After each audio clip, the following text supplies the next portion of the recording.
I told you that billionaires are spending $10,000 a night just to sleep in caves, without any Wi-Fi, screens, or services, just silence, and they're calling it luxury. 10 years ago, the same guys were flexing Rolexes and Lamborghinis, but now they're paying to have nothing. So, what the hell changed? Now look, this isn't just billionaires doing weird shit. This is everywhere. People flexing gym memberships instead of cars. Bragging about not having social media is treated like a badge of honor now. In fact, wellness retreats are making you pay thousands of dollars just to sit in silence and eat plain food. And somehow, all of that feels more expensive than owning a Gucci belt. So what's actually happening here? Why is having less suddenly treated like having more? To understand that, you need to understand how luxury actually works.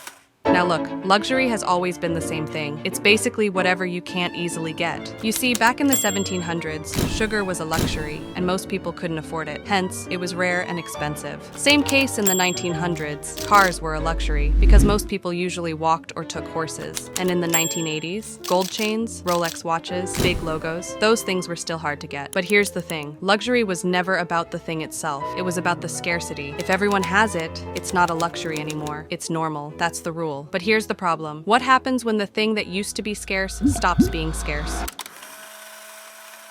You see, that Rolex you wanted can be easily financed now. Those gold chains, everyone has them. They're not rare anymore. Exotic travel is now cheap. Because Instagram made Bali look basic. And designer logos? I can bet that you can get a fake Gucci belt that looks the same for $50. In short, the things that used to signal wealth became common. And when something becomes common, it stops being luxury. So what became rare instead? Time. Everyone's busy, burnt out, still working on weekends and have zero space to breathe. Second, silence. Constant notifications. Noise is basically everywhere, and you can't escape it. Third, privacy. Everyone's posting everything online. Hence, your life is more public by default now. Fourth, attention. Everyone's distracted. Nobody's fully present anymore. Our attention spans are literally smaller than goldfish. And that's why this change happened. See, the new luxury isn't about having more. It's about having less. Less noise, less distraction, less obligations. The ability to disappear has become the ultimate flex now. But here's where it gets interesting. The flex itself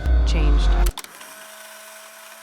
Think about how people used to flex. You'd post the Rolex, the car, the vacation, show everyone what you had. That was the whole point. If nobody saw it, it didn't even count. But now, the richest people you know don't post anymore. They go dark, they delete the app, and often say, I'm taking a break from social media. And somehow that feels richer than anything they could post. Celebrities announce they're leaving Instagram like it's a career move. People pay thousands for wellness retreats where the first rule is no phones allowed. They brag about screen-free weekends like it's an achievement. The flex has inverted. We used to show off by posting, but now we show off by disappearing. I don't even have Instagram has become the new I drive a Porsche flex, but that's the shift. Luxury used to mean showing everyone you had it all. Now it means showing everyone you don't need any of it, but this isn't the first time this has happened.